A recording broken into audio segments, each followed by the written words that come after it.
బంగారానికి సంబంధించి ఓ పక్కన అప్ అండ్ డౌన్స్ ధరల మధ్యలో, ఇంకో పక్కన యుద్ధం సందర్భంలో మన దగ్గర బంగారం ఎంత ఉందనే చర్చ నడుస్తుంది. ఎందుకంటే యుద్ధం టైంలో అదే ముఖ్యం కాబట్టి. తాజాగా గత ఆర్థిక సంవత్సరం ద్వితీయార్థంలో 25 టన్నుల బంగారాన్ని ఆర్బీఐ కొనుగోలు చేసిందంట. లాస్ట్ ఆర్థిక సంవత్సరం మొత్తం మీద 57 టన్నుల బంగారాన్ని అదనంగా సమకూర్చుకుంది. దీంతో ఆర్బీఐ దగ్గర ఉన్న బంగారం నిల్వలు మార్చి నాటికి 879 టన్నులకి చేరింది. ఇది అధికారిక డేటా చెప్తోంది. ఆ సందర్భంలో బంగారం ధరలు 30% ర్యాలీ అయినాయి.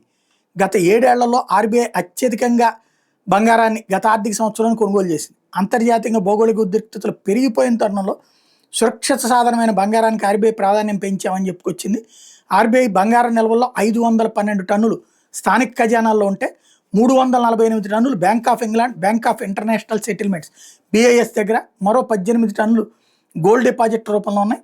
గత ఆర్థిక సంవత్సరం మొదటి 6 నెలల్లో ఆర్బీఐ తన బంగారు నిల్వలో కొంత మొత్తాన్ని స్థానిక ఖజానాలకు మళ్లించింది.